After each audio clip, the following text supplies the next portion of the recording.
The Nightmare Before Christmas is a bona fide Christmas classic. Or is it a Halloween classic? This is one of the big holiday debates, up there with is Die Hard a Christmas movie and oh, so there's an International Women's Day but no International Men's Day? Isn't that sexist? I'll come back to the question of whether or not Nightmare Before Christmas is a Christmas or Halloween film towards the end of the video, but to start, I kind of think it's a bit of both and a bit of neither. Certainly if we go off of aesthetic and setting and just label anything with Christmas in it a Christmas movie, then The Nightmare Before Christmas is a Christmas movie. However, I would argue that what makes The Nightmare Before Christmas a great Christmas movie is that it's not a Christmas movie. At the very least, it's a Christmas movie for people who hate Christmas. Christmas movies are more than just having Christmassy things in the movie. Die Hard defenders be damned. No, what makes something a Christmas movie, at least in my opinion, is one unifying theme, and that theme is expressed in the form of a question and response. The question: what is the meaning of Christmas? I'm going to discuss The Nightmare Before Christmas thematically, but in order to discuss the film, I have to discuss the two holidays that make up the film. See, it's not purely coincidence or aesthetic alone that goes into the decision to make a film about Halloween, essentially invading Christmas. It's also about what these holidays represent thematically, and how the sort of deeper meaning of these holidays inform not only the meaning of the film, but also why it resonates with folks like myself and potentially many others. Before we begin, the major point I would like to make is that art never exists in a vacuum. And as I've said in a previous video, there is always some historical, cultural, and personal context to what any work of art is about, means, or how it may or may not resonate. The Nightmare Before Christmas is a film where these things become particularly of interest to me, and so I'm going to be a bit less in-depth on the content of the film itself and a lot more in-depth on putting the film into context. In that sense, this video will be more about subtextual and contextual meaning rather than textual meaning. Now, let's begin. First, let's talk about Christmas. Christmas is a holiday centered around togetherness. While most holidays, especially in the US, center themselves on coming together around family, Christmas emphasizes the meanings around family more than any holiday apart from maybe Thanksgiving? Even then, Thanksgiving is, culturally, a bit of a trial run for Christmas every year, and it's apparent from the advertising and media cycles of recent years that Christmas is seen as a much bigger deal. It is the holiday, the seemingly most important one. As an extension of this, Christmas has become much more pervasive and normalized. Each holiday has its own culture, and with culture comes symbolism and meaning. Ironically, despite being one of the most aggressively celebrated holidays in US culture, the limitations of Christmas show themselves when we look at the themes of Christmas media. If we look at the theme of Valentine's Day, it's a very simple premise: love. There are endless movies that explore the theme of love in literally millions of different ways. There is no bottom of the well for content when it comes to Valentine's Day. If you set a romantic comedy coincidentally on Valentine's Day, it would not be distinguishable from a film about Valentine's Day, because thematically there's so much overlap. As long as a movie is about love, it can operate as a Valentine's Day movie without any difficulty. Meanwhile, there is a distinction to make between films that take place on Christmas and films about Christmas. This absolutely lowers the amount of exploration that Christmas media can achieve in deepening understandings of Christmas or even surface-level understandings.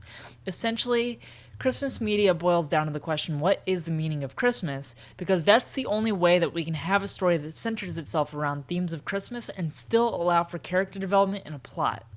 Frequently, it's about someone not understanding Christmas or not feeling a sense of belonging, and growing to understand Christmas through finding a sense of belonging, or something of the sort. The most apparent examples, and the ones I'll reference the most, are A Christmas Carol and The Grinch. Both stories are about how people who don't appreciate Christmas and don't feel a sense of belonging grow to find an appreciation for it and find a sense of belonging as the central drive of the emotions and themes of the stories. These are some of the most ubiquitous stories, and to me, they're most indicative of Christmas media thematically. Christmas is about family, community, culture, and finding a sense of togetherness within these things. So in order to really write a Christmas story, it often needs to be about someone in a state of pre-togetherness coming into a state of togetherness, about finding a sense of belonging. But the problem is, this all has to be done through Christmas. The character has to find a sense of community and belonging through Christmas. This leads to Christmas movies always being about characters discovering the magic, the meaning, and the spirit of Christmas. This fundamentally limits what you can write about. You can't really make anything deep out of Christmas theming or culture unless you got way too far away from Christmas as the central instigator of change. You couldn't make, The Christmas Godfather, or 2001 A Christmas Odyssey, or anything of the sort, because it gets away from the culture of Christmas. This means that Christmas media is, by necessity, almost always overly simplistic. Beyond creative limitations, Christmas as a holiday is also problematic. I don't know as much about the history of Christmas itself, but I do know a decent amount about the history of United States culture and, in particular, the history and sociological workings of the nuclear family. This is why I was able to, on a complete guess, determine that How the Grinch Stole Christmas was written in the 1950s, which of course it was. The themes of that book very clearly are a product of 1950s culture. The 1950s US was a time of conformity. The nuclear family had just started to emerge as a norm in society. It was essentially an advertising image that, along with the housing projects of the 1950s that led to a boost in the economy and the development of suburbia, became accessible to, well, specifically to white Americans who had any amount of money. The middle class emerged as a concept in the 1950s, and the strange relationship that America had with its own people and with international political tensions meant that the 1950s became a time of great expansion economically, but culturally became a very tightly controlled era of conservative conformity. The phrase advertising image is actually very important, because the emergence of the nuclear family was about normativity, not about normalcy. Normativity refers not to how things naturally are, but how things ought to be. Heteronormativity, for example, is the idea that everyone is supposed to be heterosexual, that heteroromantic relations are what society has deemed as normal, regardless of whether or not it's the natural state of being for people. The nuclear family was heteronormative, and was also normative in a more general sense. It became viewed as the natural configuration of the family structure and became the image that people would project in order to appear normal. The projection of the happy breadwinner/homemaker, conservative, heterosexual nuclear family was often covering up alcoholism, drug abuse, spousal abuse, and child abuse. The fathers pretended the bad stuff wasn't happening in order to appear like the image of the loving, perfect nuclear family, as did the mothers, as did the children. It was all a facade. It wasn't how people were. It was what people were told to behave like.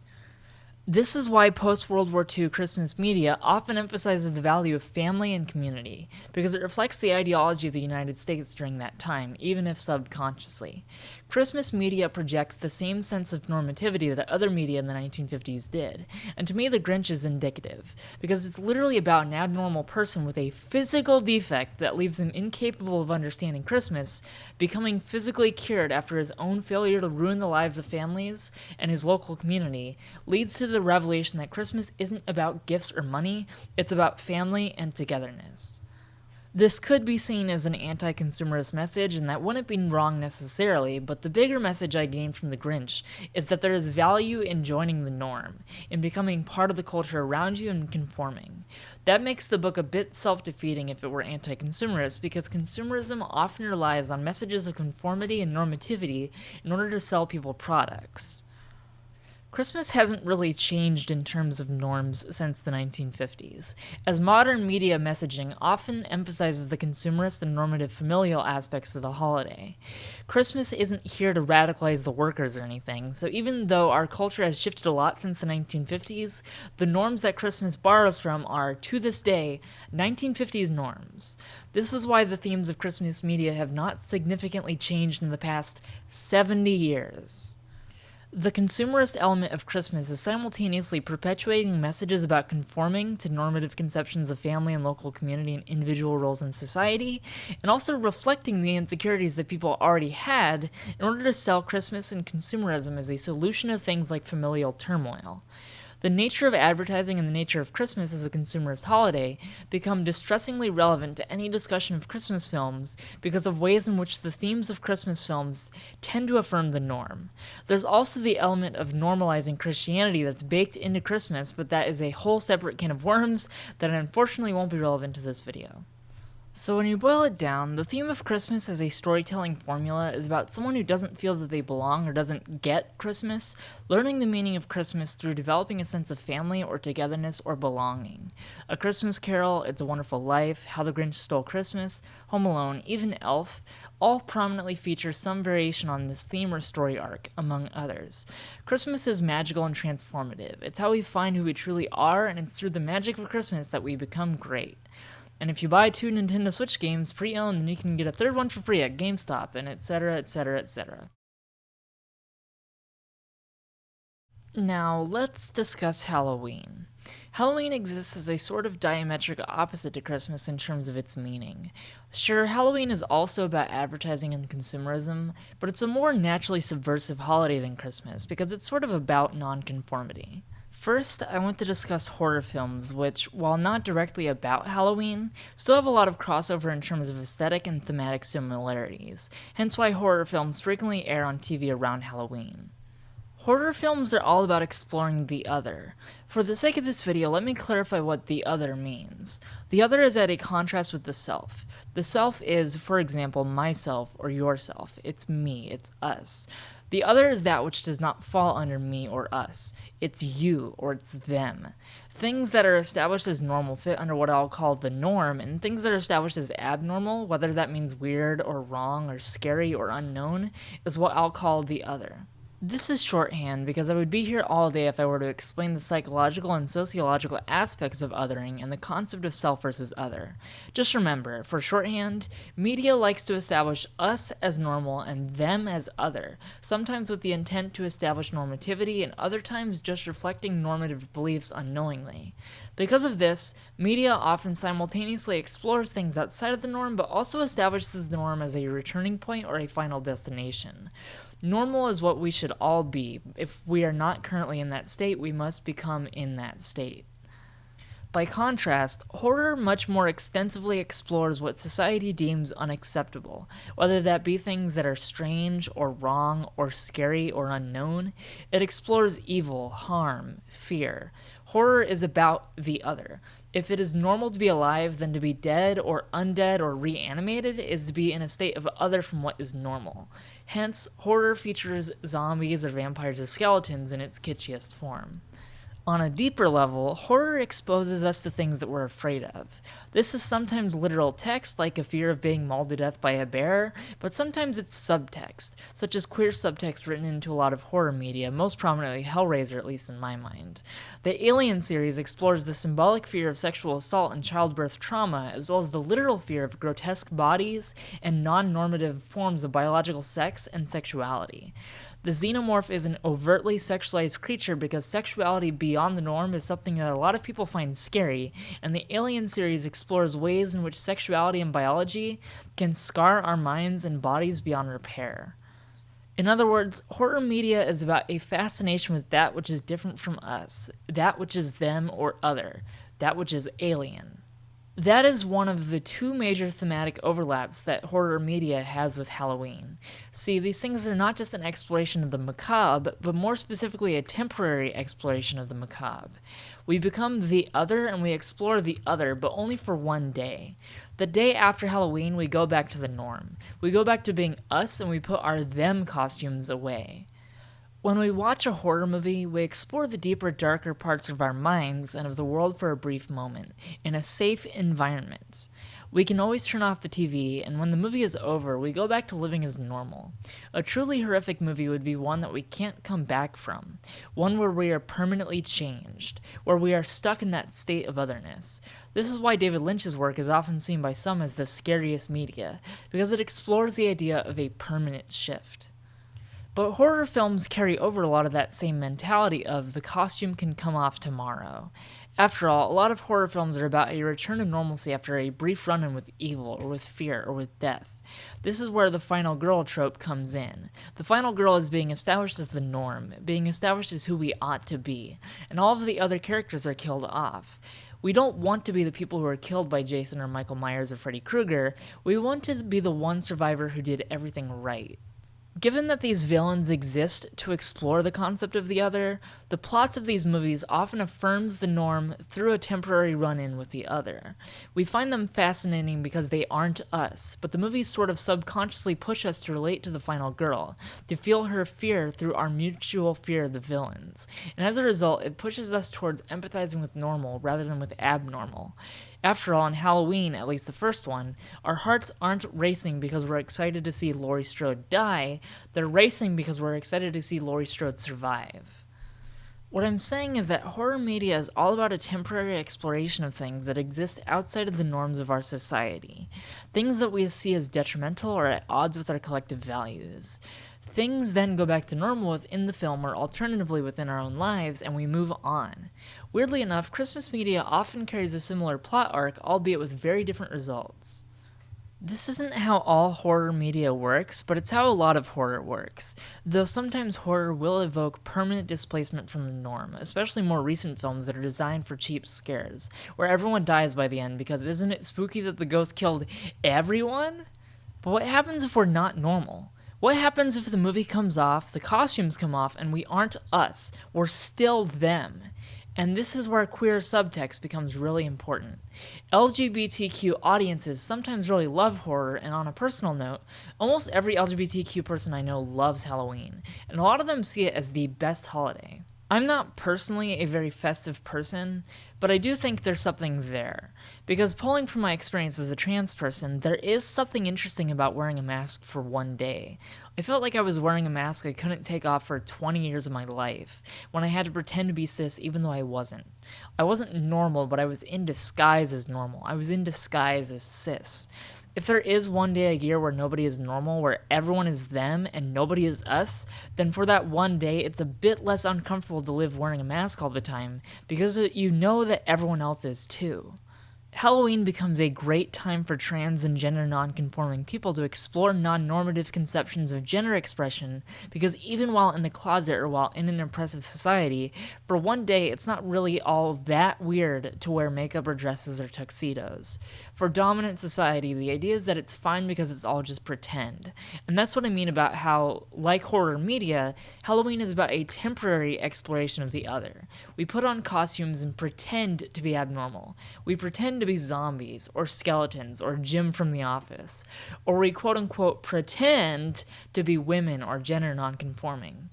Then the next day comes and most of us go back to being normal, while people like myself go back to being permanently in a state of other to society. For some, Halloween and horror can become a temporary exploration of queerness that we might otherwise not have the opportunity to explore.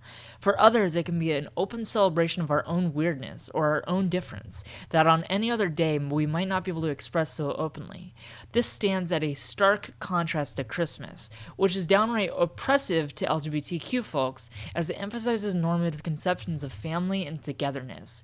We often don't have families to come together around, and we especially don't fit the norm because we can't. This is why, to me, The Grinch is one of the worst stories ever. Because I found the Grinch relatable up until the moral of the story ruined him and made him part of the norm. He became normal, but I can't. And I liked him better when he reminded me of myself. By contrast, this is why The Shining is one of my favorite movies ever, because it's a destruction of normalcy. It's an acknowledgement that this thing that we've all built up as normal, the nuclear family, heterosexual, happily ever after fairy tale, is a myth that ruins lives, and we watch a family fall apart and normalcy never comes, though they try to fake it up until they no longer can. Say what you will about how bleak the film is, Danny reminded me of myself. I related to the film, and horror allowed me to explore aspects of myself that I felt maybe a bit ashamed of, and helped me feel more at ease about them. Also, don't read into this about my family dynamics. I love my family a lot and we're fine. For a lot of people, Halloween presents a temporary venture into things that are seen as at odds with social norms. For others, Halloween presents a temporary window to explore aspects of ourselves that are forced to remain hidden. Halloween can be seen as the one time a year where we take off the mask that we're other times expected to wear. And since normativity, things like heteronormativity and family togetherness, are the thing that establishes what is normal, and since Christmas media is often about abnormal people discovering what it means to be normal through Christmas, then in a strange sense, Christmas is the mask that we wear to cover up those hidden aspects of ourselves. Now let's talk about The Nightmare Before Christmas. The Nightmare Before Christmas is nowhere near my favorite film. In fact, if we went off a rating system, I would probably only give it an 8 out of 10. It's not a perfect watch, but it is a damn cathartic watch. Part of the reason why is because I have a bad relationship with Christmas, and I feel like the film kind of captures that really well. Jack Skellington isn't the Grinch. He's almost the opposite. The Grinch is a character who is hateful of the society he's a part of and wants to ruin their Christmas through pretending to be Santa Claus and taking their presents away. Instead of ruining their Christmas, he does nothing to stop them from being happy, and so he realizes that he needs to change who he is. Jack, on the other hand, is a character who is in love with and fascinated with Christmas, and so in order to provide the best Christmas he can, he pretends to be Santa Claus and gives them presents. Instead of improving Christmas, he ruins it for people, and through this, he realizes that he was trying to change who he was and he didn't have to, because who he already was is good enough. Quite literally the opposite character arc. In Halloween Town, weirdness is the norm. In one of the best scenes of the movie, the characters all rattle off the various things that make them unique and spooky. They celebrate their town of Halloween in all the unique ways in which they express their Halloweeniness. There's basically no norm, because everyone in the town is unique and different and weird in their own little way. They are emphatically the other, and this becomes readily apparent when we see the way in which their culture inadvertently terrorizes Christmas Town. They're essentially a band of outcasts, and when you contextualize this within the framework of Halloween as a celebration of abnormality, the town of Halloween represents the abnormal in a celebratory manner in line with that very same framework. The scene where Jack discovers Christmas Town is very telling of his character. He is the king of pumpkins, but he's tired of it.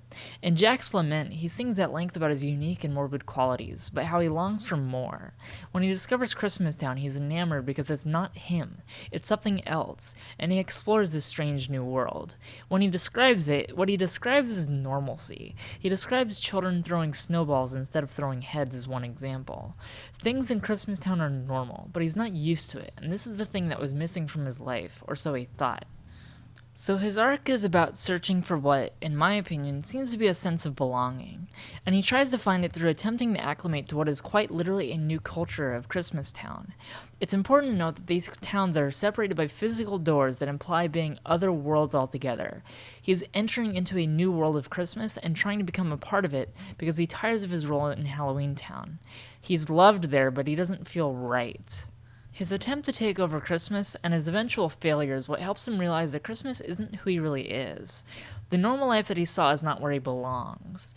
Instead, Halloween Town is who he is. He learns to embrace himself, and you can even see in the Poor Jack number that Jack is growing back into his old self happily as he recognizes that his failure wasn't for nothing. The big moment is when they bring back the musical motif of Jack the Pumpkin King, and he realizes, that's right, I am the Pumpkin King. I read this as his revelation that there's something really special about him and that he doesn't need to be a part of a culture that hinges on a sense of normalcy. He can be scary and weird and different. He can be other all he wants. Essentially, Jack trying to become a part of Christmas Town is attempting to become part of its culture, attempting to become part of the norm. It might not be the norm in this storyline, but it is a norm. He wants to give, he wants to see people be happy. He's excited to have a positive impact on this community, but he doesn't get that. Instead, he gets nothing from the experience, at least externally. Internally, he recognizes that he's just too different to be a part of this culture he stumbled into, and learns to appreciate the fact that he's different and embrace his place in the weirdo band of outcasts that Halloween Town represents.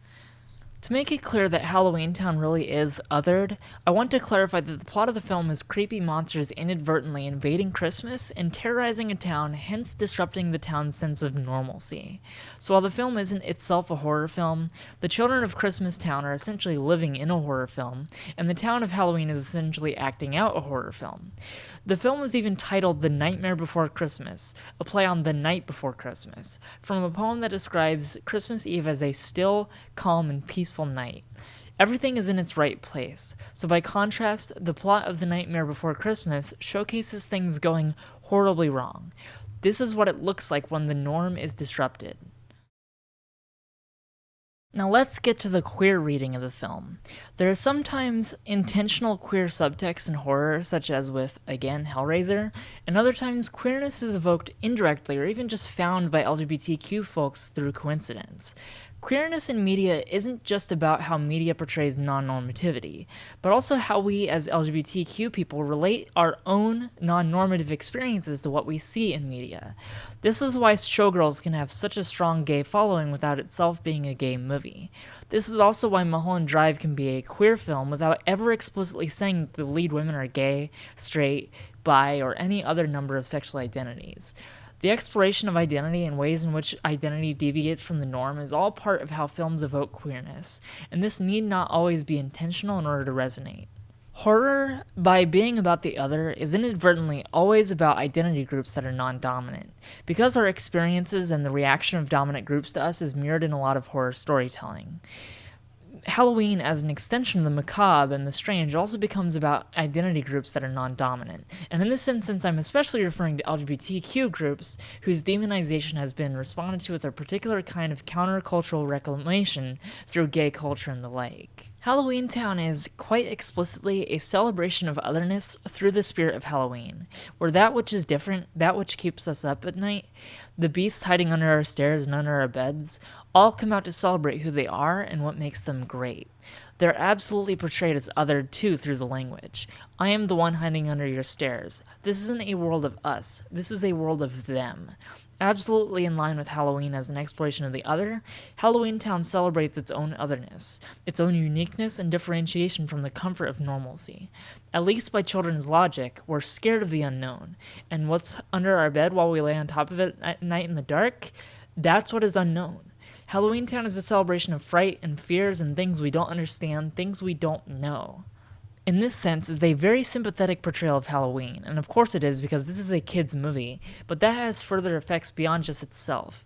It becomes relevant to the themes of the film, because the film is about bringing us closer to them, bridging that gap of otherness and allowing us to enter into the world of the unknown in a way that helps us know it and makes them more sympathetic.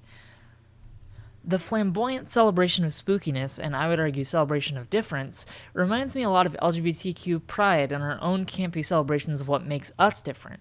We too are a band of outcasts that are seen as scary who love to celebrate our own unique qualities despite being seen as existing outside the norm.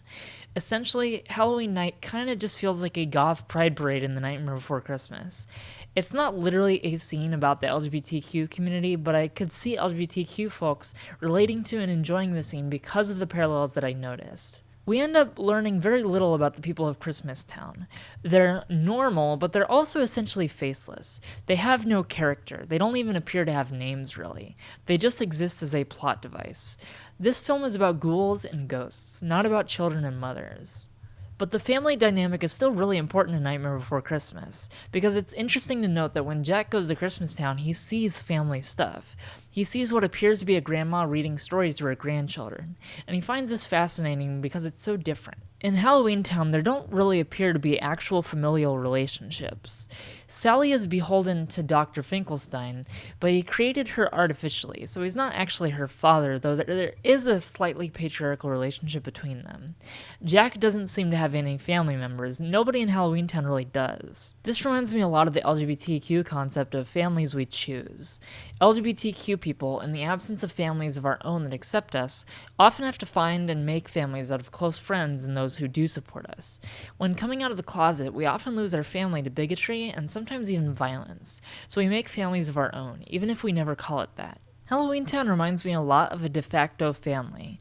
Nobody is literally anyone's father or mother or child or sibling, but there is a closeness to the community that feels quasi-familial regardless. In a sense, they're almost a bit of a dysfunctional adoptive family. At least that's how it feels when I watch the film. That isn't to say that the characters are LGBTQ, but it's to say that their dynamic reminds me of my own friends and how we all celebrate our uniqueness and feel really close to each other in a way that also feels quasi-familial without feeling like what family is, at least according to dominant narratives. What I'm saying is that the film mimics a lot of experiences shared by a large number of LGBTQ people, so there's an emerging queerness to the film regardless of authorial intent. Jack attempts to understand and take part in the norm, but fails because that's not who he is, which mimics our experiences of having to try to assimilate into heteronormativity and failing. His learning to accept himself and his weird Pumpkin King nature is a moment of catharsis for people like me who had to wear a mask our whole lives. It's inevitable that a movie about spooky weirdos ruining Christmas for everyone by insisting on being involved in their own weirdo way would be relatable to someone like me, so I wanted to explore those feelings through explaining the bigger social world that informs why I feel that way when I watch this movie. Even though Christmas and Halloween may seem like just aesthetic choices for the sake of being able to lift iconography, I think the two holidays have stronger symbolic relevance, at least when I watch the film. It's not just about being spooky on Christmas.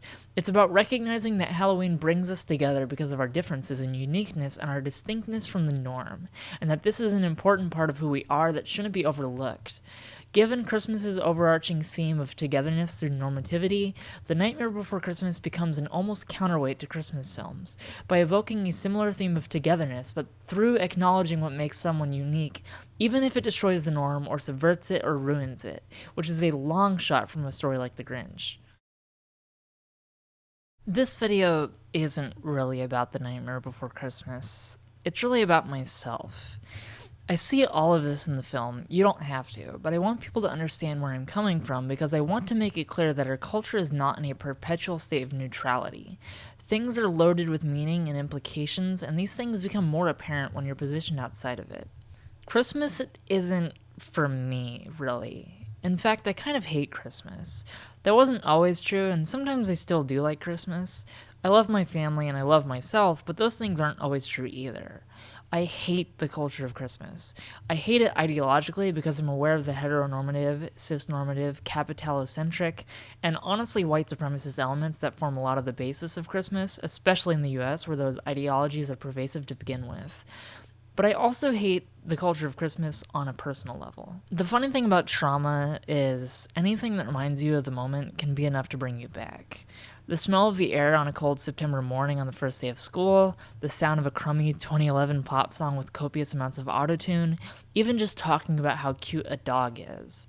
These things can be enough to bring someone like myself to the worst thoughts, the worst memories, and the worst moments. Christmas hits me extra hard because it not only reminds me of a bad moment, it reminds me of many bad moments. I want to share one of those bad moments with you because I think it illustrates the larger point of this video well, and it'd just be nice to get out of my system.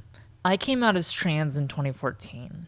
First, it was in June to close friends online, then in November to family, then in 2015 I came out publicly, and sometime in mid-2017 I came out on my channel. I was not very happy with myself or my gender until this year, and even then I still sometimes struggle. The worst of it, though, was mid-2014 until the end of 2015. Winter of 2015 was one of the most traumatic moments of my life, and I don't know if I'll ever have the strength to speak about it out loud to anyone. It was so traumatizing that I've blocked it out of my mind. I never want to go back to who I was or where I was in winter of 2015.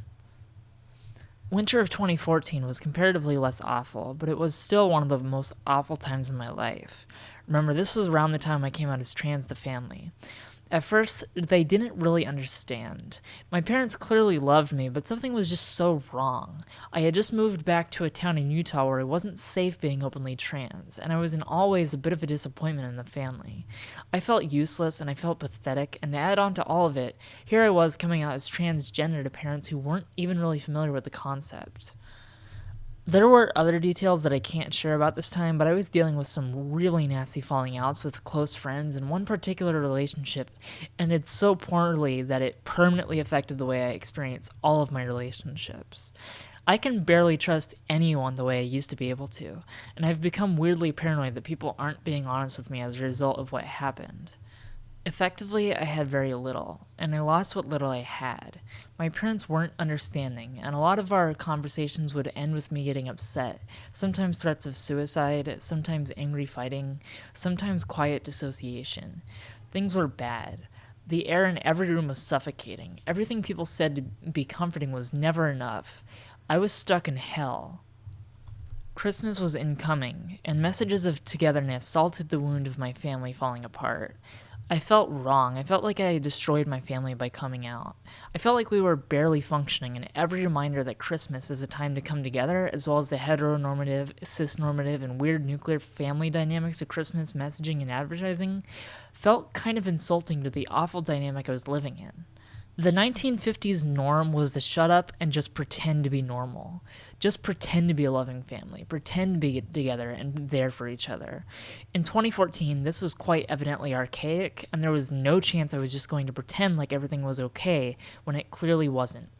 Now Christmas, the air of it, the lights, the trees, the jingles, and the music, the films, all of it It reminds me of when my family were falling apart, when everything was going wrong and everything just felt wrong. It reminds me of all the crappy stuff I did and all of the harmful stuff my family did, and it brings me back to my worst moments. Ironically, we did come together for Christmas that year, because I think my brother and I had convinced my parents to watch Red Letter Media's review of the Star Wars Holiday Special on their show Best of the Worst. Somehow that show of four guys just ripping into a bad Star Wars movie was the one thing that kept us together. The one thing I felt like I could bond with my family over during a time when I was ready to do all sorts of things just to get away from them, up to and including taking my own life. I think what I learned that year was that maybe Christmas doesn't mean anything. Maybe we're not going to feel happy or learn to come together and love everyone and all that bullshit. Maybe we just want to pass the time and make fun of a bad Star Wars movie together, because otherwise we're stuck with relationship troubles that none of us know how to handle. Maybe Christmas doesn't matter at all, and what matters is finding something, anything that helps us make it through the end of the year, through a miserable time, and come out the other side still on speaking terms.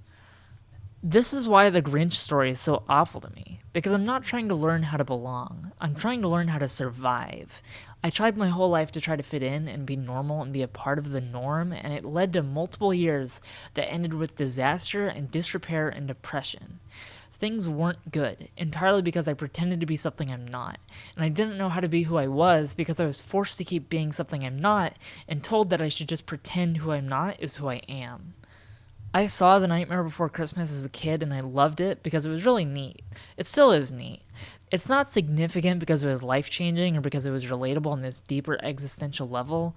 Really, it wasn't that deeply relatable. Sure, there's a surface level connection that I have to it, but that's fine as is. There's deeper elements to Halloween, there's deeper elements to Christmas that inform the meaning of the film for me and for a lot of people potentially. The more I learn about culture, the more I start to see significance in films about these holidays, because what these movies have to say about these holidays reveals something about our world. I already knew a lot of those things about the world, but I love The Nightmare Before Christmas because it's informed by that context in a way that makes me enjoy watching it.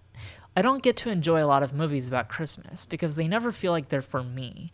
They always feel like they're for people who love Christmas.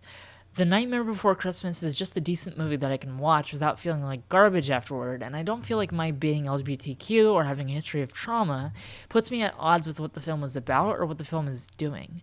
I can actually see myself in the movie, at least a little, and the movie embraces the parts of people like me who don't understand Christmas. At the very least, it's a Christmas movie for people who hate Christmas. And when I'm trying to get through a time of the year that reminds me of trauma and some of the worst moments of my life, that's worth something, even if it's not that much. All I'm saying, Jack Skellington and his weird dysfunctional queer goth family are valid, and Christmas can go fuck itself. Happy holidays, and please take care of yourself.